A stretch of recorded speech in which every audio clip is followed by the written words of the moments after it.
آپ کو سب سے بڑی خبر سے آگاہ کرتے ہیں کہ حکومت نے غریب عوام پر بجلی کا بم گرانے کا فیصلہ کیا ہے۔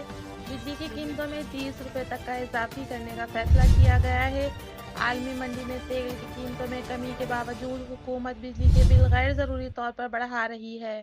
عوام کی ویلفیئر کے طور پہ حکومت نے سولر پلیٹوں پر ٹیکس کی چھوٹ دی ہے تاکہ عوام کا سولر سسٹم کی طرف رجحان ہو سکے اور بجلی کی کمی کو پورا کیا جا سکے۔ ہمارے ذرائع کے مطابق بجلی کی قیمتوں میں اضافے IMF کی شرطوں میں شامل ہے۔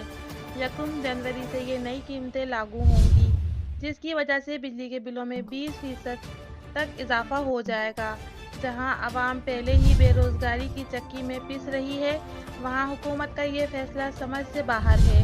عوام پہلے ہی مہنگائی سے پریشان تھی، اب بجلی کی قیمتوں کا بم ان کی پریشانیوں میں مزید اضافہ کرے گا۔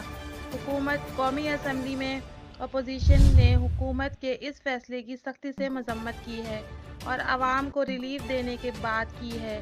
دیکھتے ہیں تحریک انصاف کی کوشش اس بل کو روکنے میں کامیاب ہوتی ہے یا نہیں۔